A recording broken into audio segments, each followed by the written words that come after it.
दो दे एगो चुम्मा दो दे एगो चुम्मा सोना पापड़ी हुए बउगे दो दे एगो चुम्मा सोना पापड़ी हुए बउगे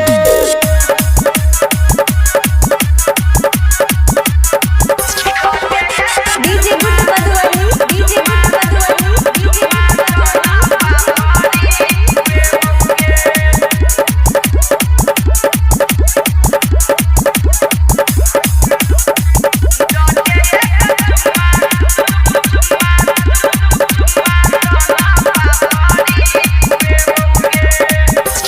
एनाने बेसी सतावे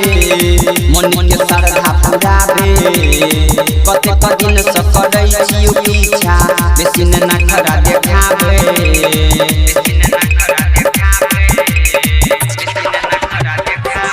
एनाने बेसी सतावे मन के श्रद्धा पुरावे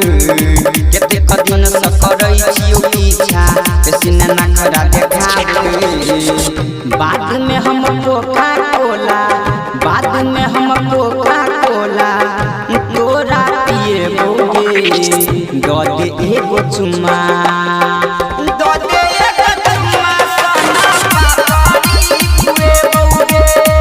दो दे एगो चुम्मा सोना पापड़ी हुए बोगे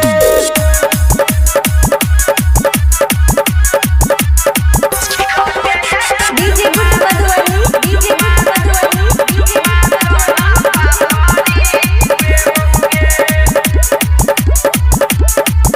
presented by Virat Music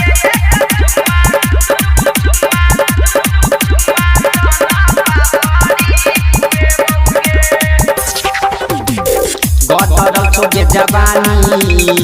कनी करे के मन मानी बात तू मान ले सज के तू नहीं तो झरत जवानी